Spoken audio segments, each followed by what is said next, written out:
नमस्ते आचार्य जी। पहले मैं सोशल मीडिया पे ज़्यादा एक्टिव नहीं था, लेकिन दिल्ली विश्वविद्यालय आने के बाद मैं थोड़ा ज़्यादा एक्टिव हो गया हूँ।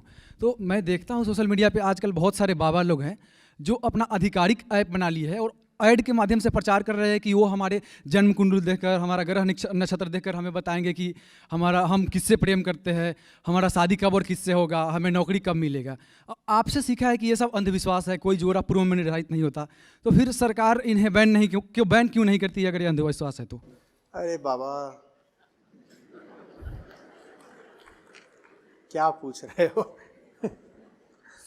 वही अज्ञान जो इन बाबाओं को जिंदा रखे हुए है, उसी अज्ञान के आधार पर तो आजादी के बाद से आज तक सरकारें बनती रही हैं ना।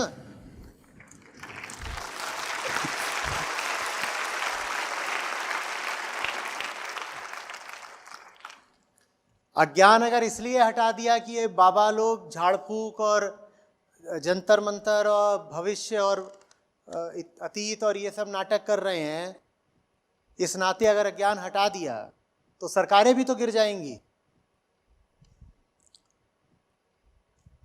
अगर शिक्षा पर ध्यान दिया ही गया होता तो दो बातें होती।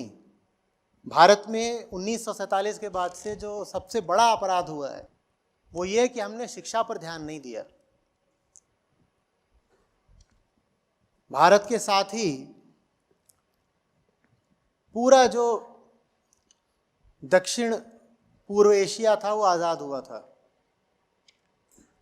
चीन भी लगभग उसी समय, जापान की भी दुर्गत हुई थी 1945 में, तो उसकी भी हालत ख़राब हो चुकी थी। कोरिया की भी हालत ख़राब थी। और ये जितने आपके इधर के देश हैं south east, Singapore, Malaysia, Indonesia, Cambodia,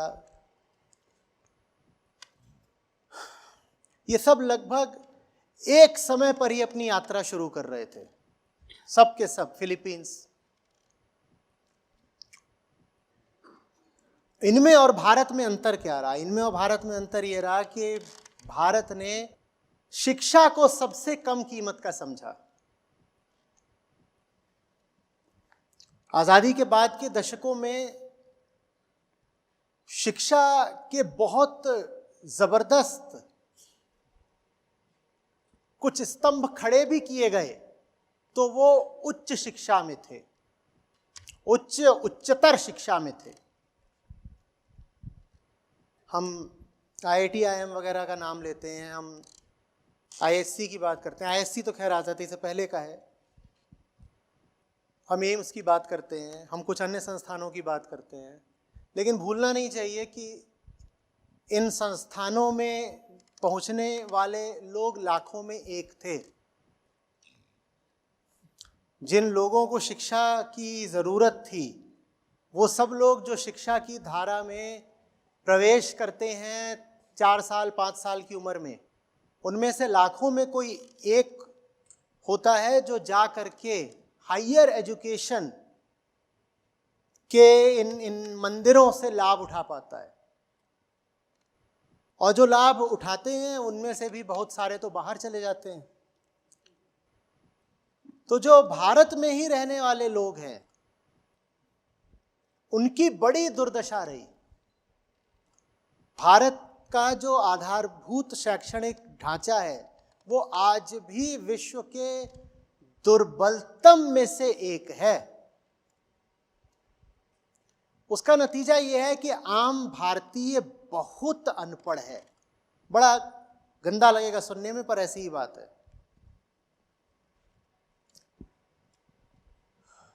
हमें बस इस बात की खुशी है कि हम जैसे ज्यादातर मामलों में, वैसे ही इस मामले में भी पाकिस्तानियों से आगे हैं।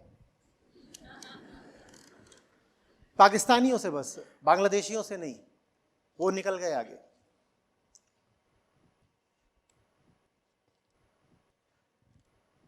तो पहली बात तो हमारे यहाँ पर अभी भी 2023 में भी जो शिक्षा दर है वो 75% से आगे निकली नहीं है।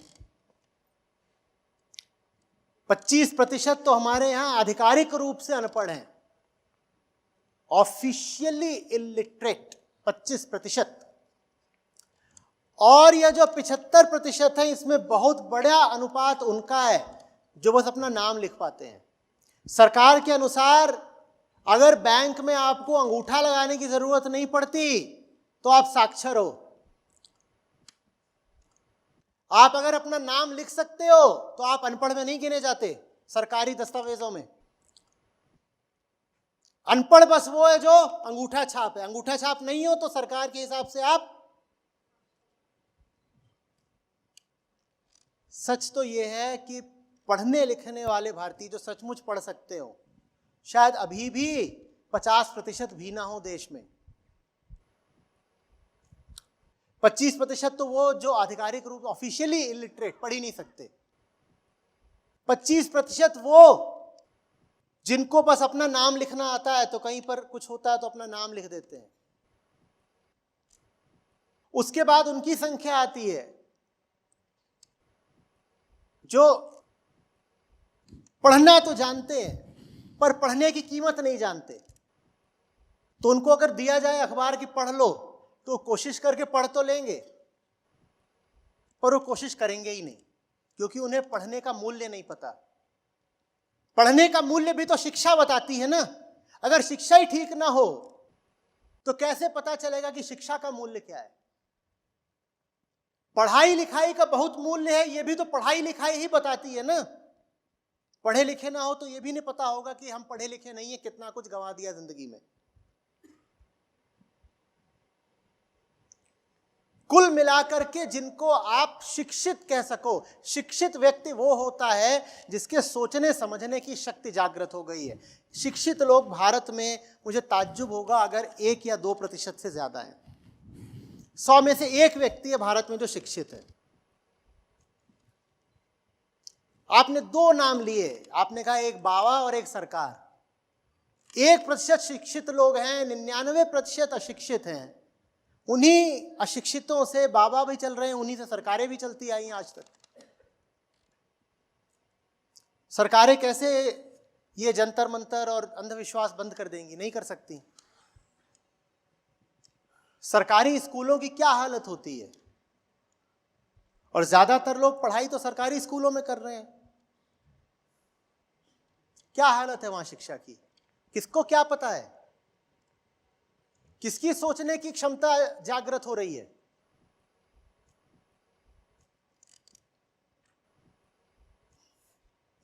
साधारण स्कूलों में जो टॉपर भी होते हैं, क्या वो थिंकर्स होते हैं? और ये अभी हम शीर्ष 5% की बात कर रहे हैं। 25 और 25 और 25 को तो हम पहले ही हटा चुके हैं कि वो तो खत्म ही थे। अब जो बचे हैं 25, उनमें जो शीर्ष है, टॉपर्स, उनकी बात कर रहे हैं। क्या वो विचारक होते हैं या रट्टा मारते हैं?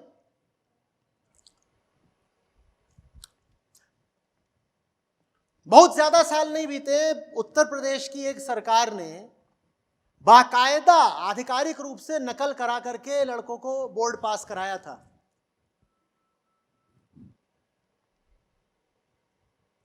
आप क्या समझ रहे हो कि यहां विचारक पैदा होने वाले हैं?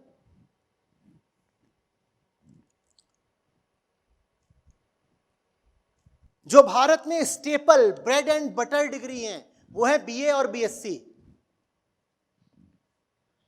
और डिग्री कॉलेजेस की क्या हालत रहती है आप जाकर देखिए। वहां पे जो लड़का या लड़की पढ़ रहा है उसको कुछ होश है, उसे कुछ समझ में आ रहा है, उसे दुनिया की कुछ खबर है। आप उससे दुनिया की किसी मुद्दे पे 2 बातें करके दिखा दीजिए। इन लोगों को पता है क्या कि वोट कहां डालना है? इनको पता है क्या जिंदगी कैसे चलानी है? तो फिर ये चले जाते हैं किसी एस्ट्रो गुरु के पास।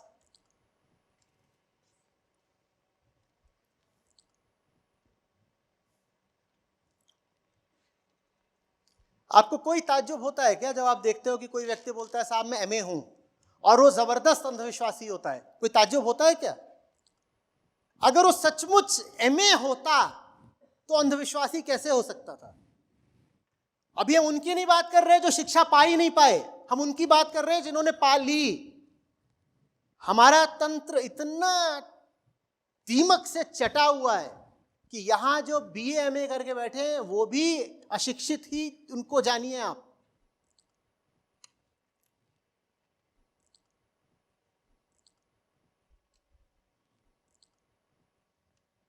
हमारे पाठ्यक्रम में ऐसा क्या है जो हमें मौलिक चिंतन के लिए और स्वतंत्र विचार के लिए प्रेरित करता हो? कुछ करता है क्या?